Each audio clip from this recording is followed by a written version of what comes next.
There are a lot of people out there who struggle with managing their workload. Like there's just so much work to be done. And as much as technology has helped us, in many ways, it's kind of raised the bar for productivity. Like we should be able to do it all. We should be able to do all faster because we can work from anywhere and because AI and all these things.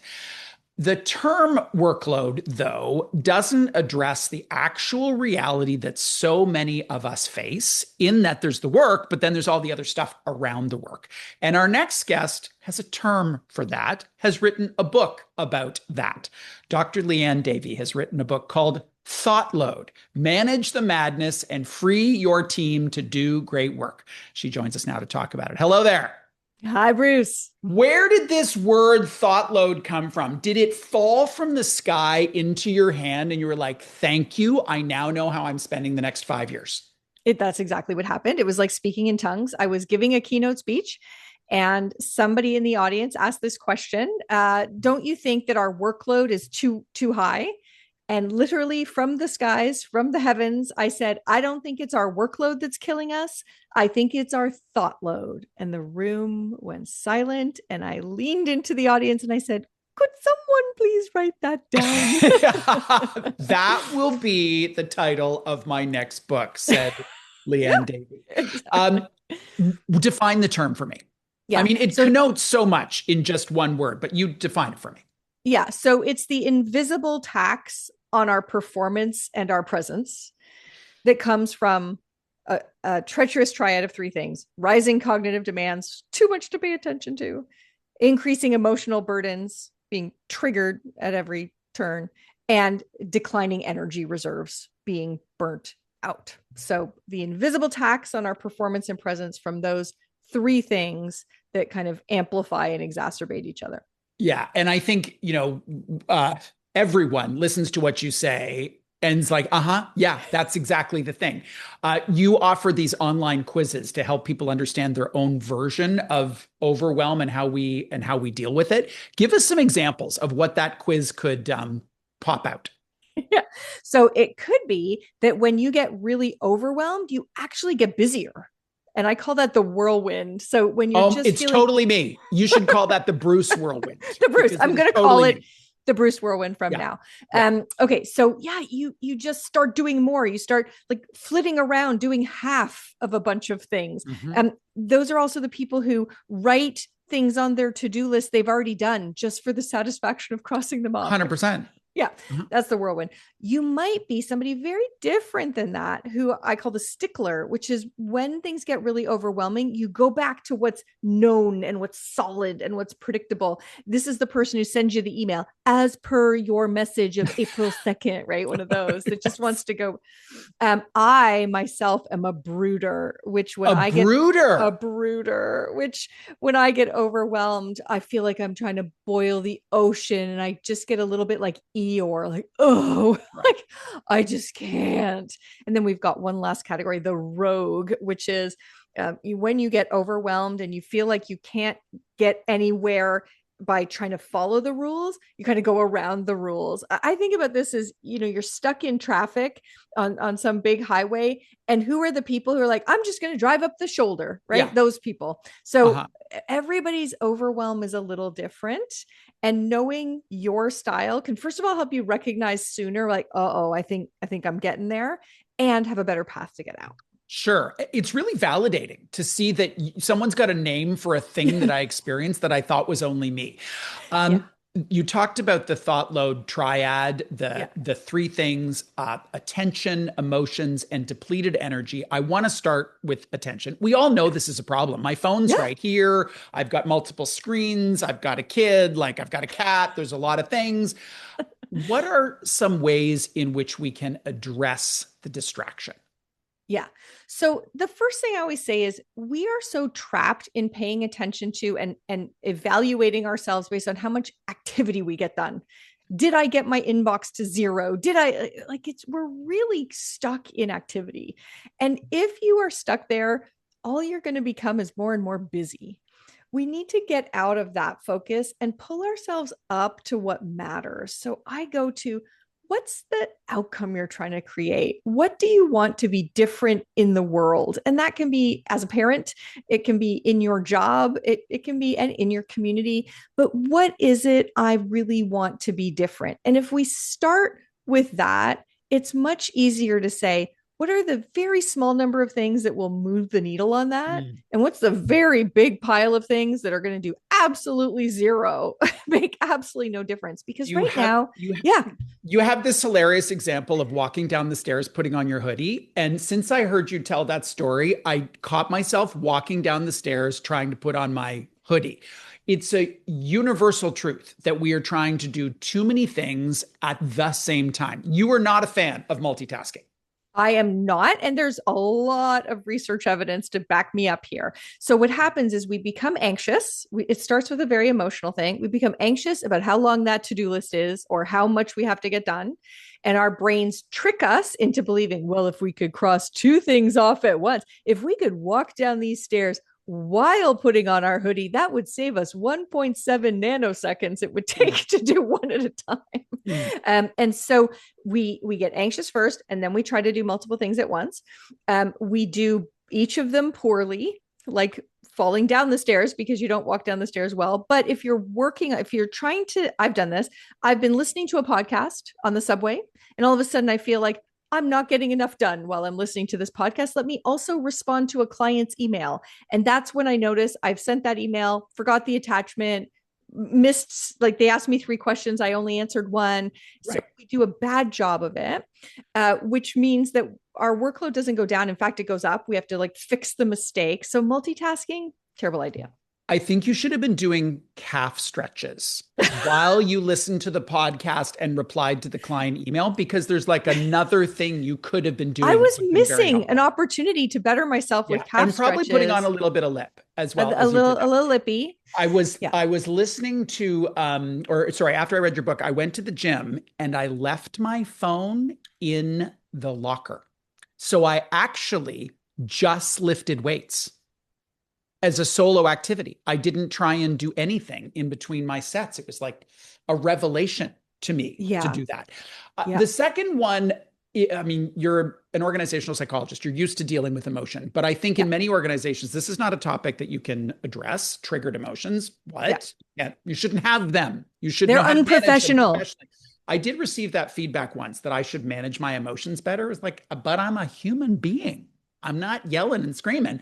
Yeah. What are some thoughts on how to recognize that they're actually happening? You actually feel them and processing them in an effective and responsible way.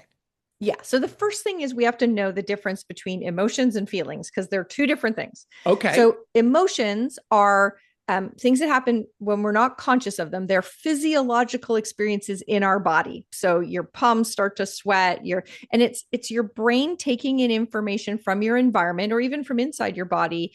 And based on old experiences and things we know, triggering you that, oh, there's something to pay attention to here. That's an emotion. Okay. And it's full of data that something here is making me feel there's a threat, or something here is making me feel there's something exciting, right? But the difference is that at some point, if we don't stop or properly process that physiological reaction, it turns into a story, a narrative. It turns into like, I'm feeling that way because you hurt my feelings. And a feeling is that narrative, that very conscious cognitive thing we do to rationalize the experience we're having in our bodies. And most of us don't know that there's a difference. And so most of us are very susceptible to buying into those fictions that nasty narrator in our brain is telling us. So I agree that we don't want a lot of that action in the workplace, because that can slow us down. But emotions, they're full of data. So much goodness in an emotion. So what we want to do is, how do I get the data out of the emotion before I wind up with all the drama attached to those stories and narratives and feelings? So once we know the difference, we're in a lot more control to choose how we use those emotional experiences. Yeah, okay, but how do we get the data then? How do we get the data? Yeah, okay, I love it. So we need to go through a series of questions that's not in the order that you think. So most people, when they're having an emotional reaction, the first question they go to is either why Why do I feel this way? And why is usually tied to who made me feel this way? Whose fault is this? So those are not the first questions. The first question is where in my body am I experiencing this? Is it my gut? Is it going, is it my racing heart? Is it my sweaty palms? So interestingly, and this comes from meditation practice and things like that, as you notice where in your body it's happening, it's over there in my palms, over there in my gut. And then all of a sudden you have a little bit of distance. Oh, it's not me, it's over there. So we want to start with where. Spend a few seconds just experiencing that. Then you can ask what is that? And start with the Pixar Inside Out characters. Is that like anger or disgust or joy? Yes. And then get a little more specific. Oh, it's anger. But it's anger, I think, because I feel that person just dismissed me. And like I feel kind of irrelevant and cast aside. And so where? Then what? Then you can say, why? What story am I telling myself that is reinforcing that plot line as if it's from a reality TV that, oh yeah, they're out to get me. And then you can figure out, well, what's another option? How else might this story end? And then you can choose an action. So it's just flipping the order of how we process it, so that we can get from anxiety to action. The antidote to anxiety is action, and we want to move one step forward. What I love about that framework is it's so grounded in a very personal value of mine. It's so grounded in accountability, because what you're starting with is not you dismissed me. You're starting with a whole bunch of other questions and then acknowledging that I have this story that you dismissed me, but maybe I'm wrong. Maybe you didn't even know I was there. Maybe you had a horrible day. There could be some other thing going on that I don't know about. And there's so many different pathways you can choose if you're accountable for it. Right. And I always say, I'm like, people make it sound as if they have no choice but to have this feeling and this narrative. I'm like, look, you are the author of your own story. What do you want the ending to be? Like, what do you want to happen to your character? Right. And I think we mostly don't feel that agency. We feel like somebody really did break our heart, or somebody really did, like, flip your lid, like whatever else, but we blame others. And what you'll find is if you do the where and the what and the why, then the very last question, when you get to the who will be you, because you're the one who's able to. Oh, when you say you, did you mean Bruce, or did you mean like? Yep, just you. We're gonna have everybody like it's Bruce's. Right. WWBD. What would Bruce do? Said. Yes. Yeah. The third realm is depleted energy, and I think so many people feel this for all the reasons. Like we could spend 3 hours just going through the reasons. We're sandwich generation. We've got kids. We've got technology. We've got the weight of the world and politics. There's like a zillion things. What are some interventions that work in helping replenish? Yeah.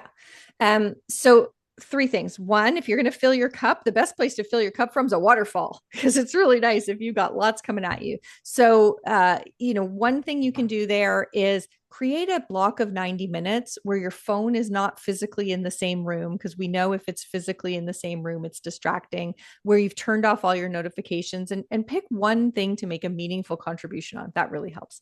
But we can't always fill our cup from a waterfall. Sometimes we have to fill it from a well. We have to dig deep. And that's where those overwhelm styles. So if you're a stickler, it may be that just spending a minute to create a plan, to create some order, will really energize you. But if you're a whirlwind like you, a quick walk around the block or a quick trip to the gym is really going to energize you more effectively.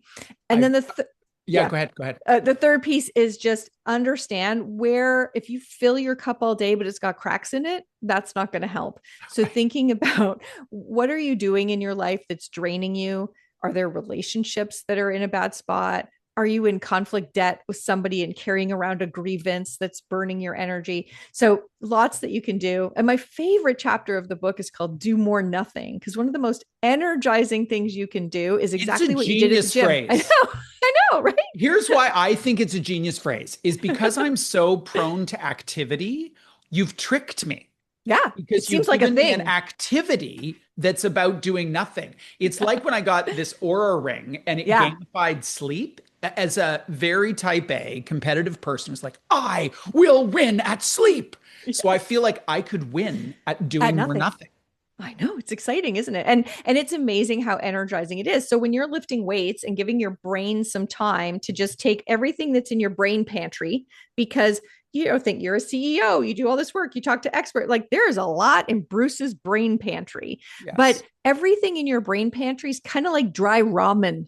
It's so like tightly packed and inaccessible and not nourishing.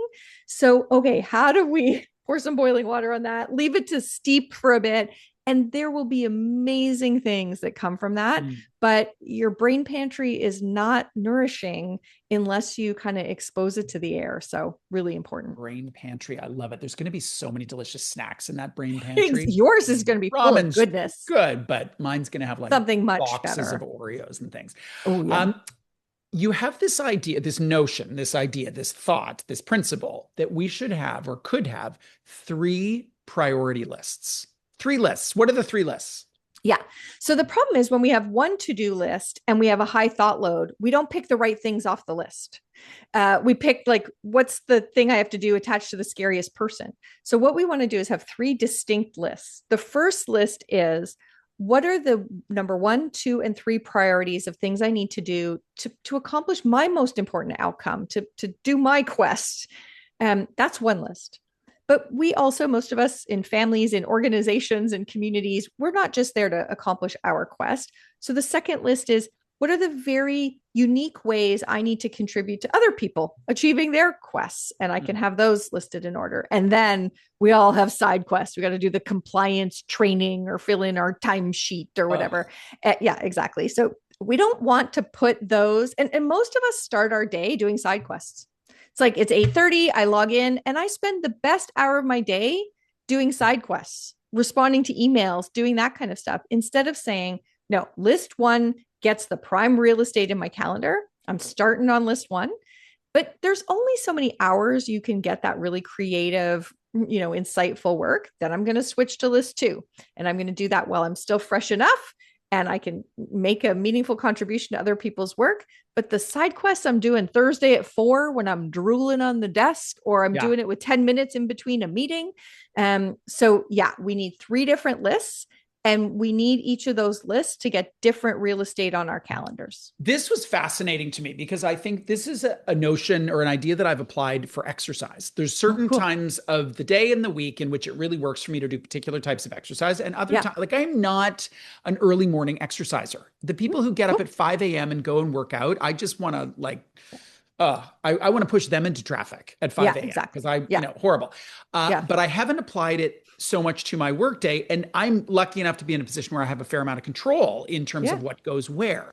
What guiding principles would you offer to people who have some control about how to choose what goes where in their calendar? Yeah. So take priority list 1, your first to-do list, right? And put that in the time that's whatever your particular prime real estate is. So for me, that's about 7:30 in the morning to 10:30 in the morning.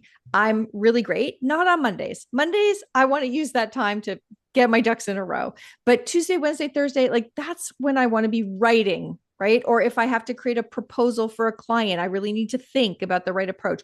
That's my time. But other people tell me like, oh, that's terrible time for me. I haven't, the second coffee hasn't kicked in yet. So that time for you, what I call your focus and forge time, that time for you might be later in the day, or you might be an evening worker. I'm not judging what your ultradian rhythms are, but I want you to put your top list, your number 1 priority list in that best time, and then put the other stuff in the second tier and third tier of your calendar. But again, which is which, and we're not going to be able to do it 5 days a week. There's going to be a standing meeting you have to go to. There's going to be a kid you got to pick up to get to the dance studio or whatever else.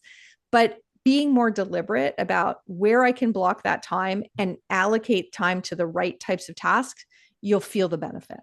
Many of our listeners are hearing what you're saying at 3 levels. The individual, like how could I manage my own thought load as an individual, as a team member with peers, maybe subordinates, but peers or whatever. How could I be helpful to my team? And then some who have direct reports. They are the boss to something, or they're an authority figure and they have some say in how things go. Yeah. For those with people, how can we best bring this idea to about thought load to others to say, listen, like this is the thing I've learned about these three, this triad or whatever. Yeah. How can this be helpful to the people that we manage? Yeah. So just introducing the word is really helpful. And then what you're doing is helping people have a language to tell you about things you probably don't know about. So there's one exercise I talk about in the work called unseen work. So managers tend to have a pretty good grasp on the workload their people have that they have assigned them. But if you think about the pie chart of how much is in your thought load, that's like a pretty small piece. They often don't know how much workload there is of these side quests or what HR or finance needed from them or some committee they've been asked to join. So we need to understand that. And then they have very little line of sight to what's emotionally sitting with you. Maybe there's somebody on the team who's going through a rough time and the boss doesn't know that that person's been, coming to you for support a couple hours a week and you're picking up the slack for them. So the unseen work exercise is a way for folks to document the cognitive, emotional, and physical labor that they're going through and to have a conversation with the leader about how do I triage this? And it's amazing how when people do it, managers are shocked at how much is in the thought load of their team that they had no clue. So that's just one place to start. The book is full of things that managers can do, but I think that one, first of all, introducing the term and then having a conversation that helps you understand what's in someone's thought load will go a very long way. I am a big believer in bringing your whole self to work. And that includes stuff that's not working in your life and stuff that's going on with your pets and your parents and, not to burden your team, but just to have them be aware, like this is what's happening in my world. So since reading your book, one of the questions that I have introduced with my leadership team is, what's your thought load? Yay! Just ask that question, because then some weeks it'll be like, it's a 1, I'm good. Or it's a 5. This has happened to my best friend. This has happened to whatever it is. So I love it. Thank you for joining us, Liane. Thank you for writing the book. This is the moment for this book. And I love the practicality of it and the insight. Really appreciate you being here. Thank you so much, Bruce. Liane Davey is an organizational psychologist. She is a practitioner with decades of experience working with teams and organizations. Her latest book is called Thoughtload: Manage the Madness and Free Your Team to Do Great Work.